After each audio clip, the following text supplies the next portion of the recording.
घमंडी चूहा। बंटी चूहा बहुत होशियार था। वह एक जंगल में रहता था। उसने अपना एक छोटा सा घर बना रखा था।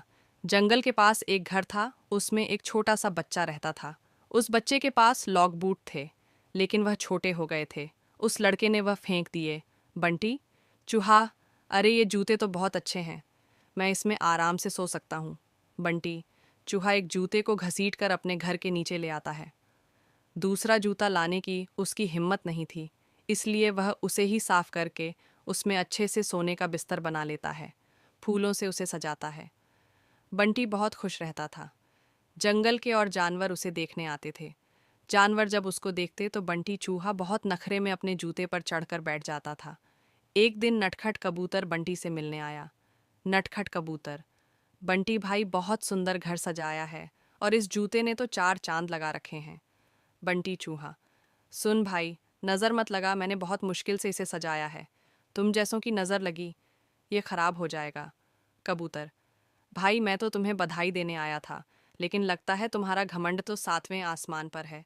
बंटी चूहा, मुझे किसी की बधाई की ज़रूरत नहीं है। मैं जानता हूँ तुम सब मुझसे जलते हो, क्योंकि तुम बाहर सर्दी झेलते हो और मैं इस जूते में घुसकर आराम से सो जाता हूँ। नटखट कबूतर बिना कुछ कहे उड़कर वापस चला जाता है। अब बंटी चूहा सारे दिन घूमकर खाना खाता और रात को अपने जूते में आकर सो जाता था। धीरे धीरे जंगल के सभी जानवरों से उसने बात करना बंद कर दिया था। अब उसका कोई दोस्त नहीं था। धीरे धीरे समय बीतने लगा।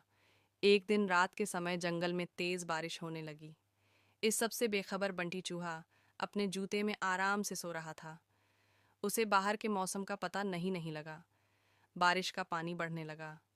जूते के तले में एक सुराख था, जिससे पानी जूते में भरने लगा। कुछ ही देर में बहुत सारा पानी जूते में भर गया। तभी बंटी चूहे की नींद खुली, लेकिन तब तक बहुत देर हो चुकी थी। पानी बढ़ता ही जा रहा था। उसे लगा कि वह अब मर जाएगा। बंटी चूहा जोर जोर से चिल्लाने लगा, लेकिन बारिश की आवाज़ में किसी ने उसकी आवाज़ नहीं सुनी। बंटी चूहे को अपनी मौत साफ नजर आ रही थी। वह जोर जोर से उछलने लगा। उछलते उछलते वह जूते से बाहर निकलना चाह रहा था, लेकिन जूता इतना लंबा था कि वह बाहर निकल ही नहीं पा रहा था।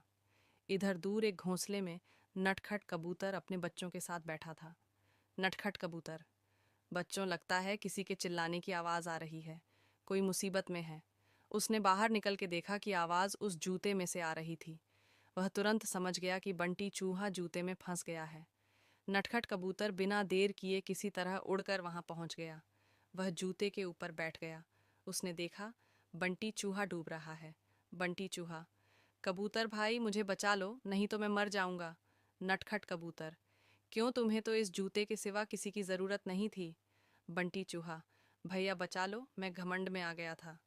यह सुनकर नटखट कबूतर उसे अपनी चोंच से पकड़कर खींचने लगा, लेकिन बंटी चूहे का वजन ज्यादा था।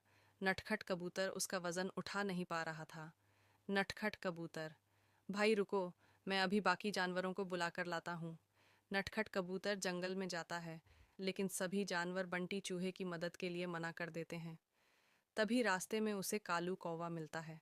वह उसके साथ आ जाता है।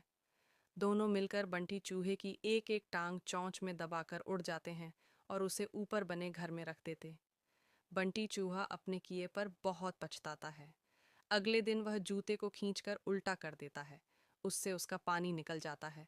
उसके बाद वह उस जूते को घसीट कर ले जाता है और नदी में फेंक देता है। यह देखकर नटखट कबूतर और कालू कौवा बहुत खुश होते हैं। फिर बंटी चूहा सब जानवरों के पास जाकर सबसे माफ़ी मांगता है।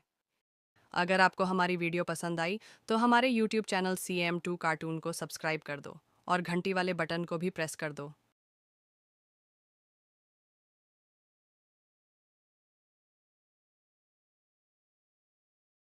3 बहुएं और एक सास पात्र।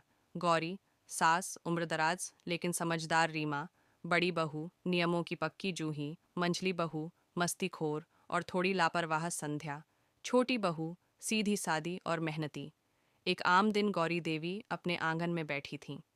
उनके तीनों बेटे अपने अपने कामों में व्यस्त थे, लेकिन सास की असली परख अब उनकी बहुओं से होनी थी। गौरी देवी सोचते हुए, तीनों बहुएं अलग हैं, अब देखना है कौन वाकई मेरे घर को घर बना पाएगी। परीक्षा की शुरुआत। एक दिन गौरी देवी ने तीनों बहुओं को बुलाया और कहा, मुझे 3 दिन का आराम चाहिए। घर की जिम्मेदारी तुम तीनों के बीच बांट लो। रीमा, मैं खाना और सफाई देख लूंगी माँ। जूही, मैं थोड़ी सजावट और आराम वाला माहौल बना सकती हूँ। संध्या, माँ, मैं जो भी ज़रूरत होगी चुपचाप कर दूंगी। 3 दिन बाद रीमा ने सब काम तो किया, मगर सबको हुक्म देने के लहजे में नौकरों जैसी डांट, घर में तनाव। जूही ने घर को खूब सजाया, संगीत चलाया, लेकिन रसोई में कुछ जला दिया और बिखराव छोड़ दिया। संध्या ने चुपचाप सबका साथ दिया, रीमा की मदद की बिना तर्क किए, जूही के पीछे चीज़ें समेटीं, सास के कमरे में दवा व पानी हर समय रखा। सास का निर्णय। 3 दिन बाद गौरी देवी ने तीनों को बुलाया। गौरी, रीमा, तुमने जिम्मेदारी निभाई, लेकिन परिवार चलाने के लिए प्यार जरूरी होता है। जूही, तुमने खुशी लाई, लेकिन थोड़ा संतुलन भी चाहिए। संध्या, तुमने कुछ कहा नहीं, लेकिन सब कुछ कर दिखाया। तुम तीनों में अगर कोई एक गुण ले लूं, रीमा की समझ, जूही की ऊर्जा और संध्या की नरमी, तो परफेक्ट बहू बनती। लेकिन संध्या, तुमने बिना बोले सबको जोड़ दिया। गौरी देवी ने संध्या को गले से लगा लिया, लेकिन साथ ही बाकी बहुओं को भी समझाया कि घर अहंकार से नहीं, सहयोग से चलता है। सीख, हर बहू में कुछ खास होता है। सास अगर दिल से देखे और बहुएं साथ निभाए, तो घर सच में स्वर्ग बन सकता है।